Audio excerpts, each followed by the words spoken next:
analysts are warning that for Israel, this could be an opportunity to hit Iran in ways that it was never able to until now. But thank you so much, Reza, as always, for making time for us and joining us with your views. We also have with us currently Allan Sorenson joining us from northern Israel. Allan, what is the situation where you are currently?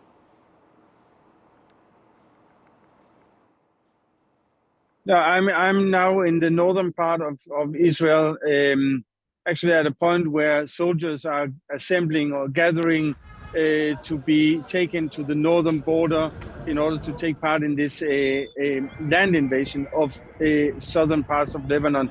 And while driving here, Israel was attacked from Iran, and what I saw I saw a lot of missiles in the air being shot down, some of them being shot down, some of them flying over Israel. And at that time, in the end, I ended up here, entering this shelter behind me. I was stuck with I entered the shelter with around 20 Israeli soldiers and civilians. And we heard loud explosions over all this area. And before that, I was taken by surprise by the attack before I came here, and I had to lie down next to the road. And I saw a lot of other Israelis lying down as well because they were taken by surprise. This was a very comprehensive Iranian attack that came a lot faster than the previous Iranian attack in April. Because at this time missiles, long-range missiles were fired at Israel, and not drones and missiles. Drones take a longer time to reach their aim, but this time it was missiles, and they reached Israel within a matter of minutes. Well, Allan, please stay safe. But having warned of severe consequences for Iran over any direct military attack on Israel, Washington is now being pressed on what happens next. Was Israel expecting this attack from Iran, given reports were suggesting US intelligence warned Israel of an imminent attack? During this day, yes. I started hearing rumors around midday, around noontime, that something would be happening. But I didn't know what. And then later on in the afternoon, some American outlets, they started talking about a possible Iranian attack. And after that, the Israeli army spokesperson, Daniel Hagari, he himself went on live TV and said that Israel expected an attack from Iran.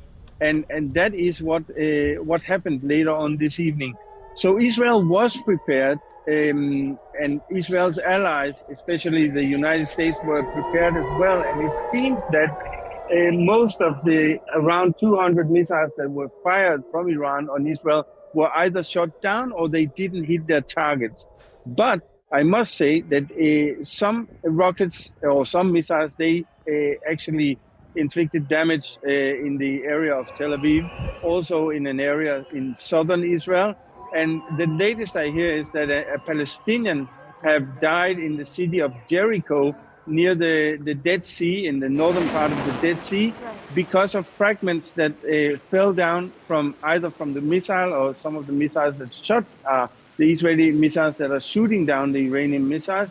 He was actually killed, this Palestinian, in Jericho from the fragments falling down from this missile.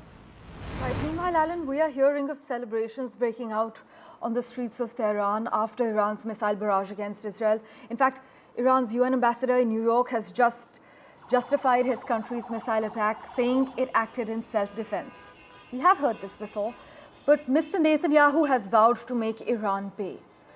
How might Israel retaliate? What are you picking up on currently? No, I see Israel going all out and hitting back. I don't know when they will hit back on Iran, but I definitely think that they will hit back.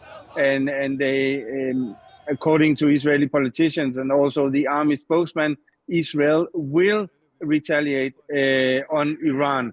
But what they will hit, we don't know.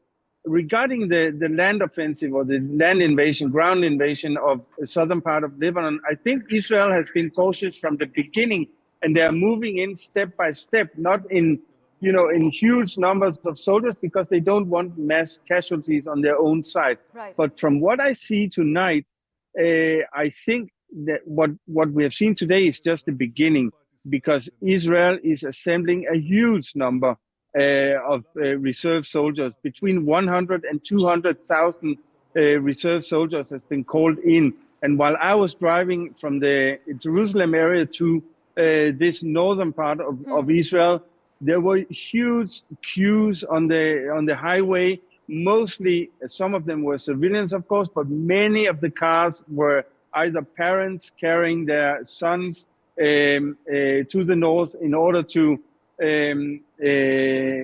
let them assemble here so they can be taken to the border and eventually be sent into Lebanon. So there's a huge mass of soldiers being beefed up here along the border with Lebanon, and they expect in the coming few days to be actively fighting inside Lebanon.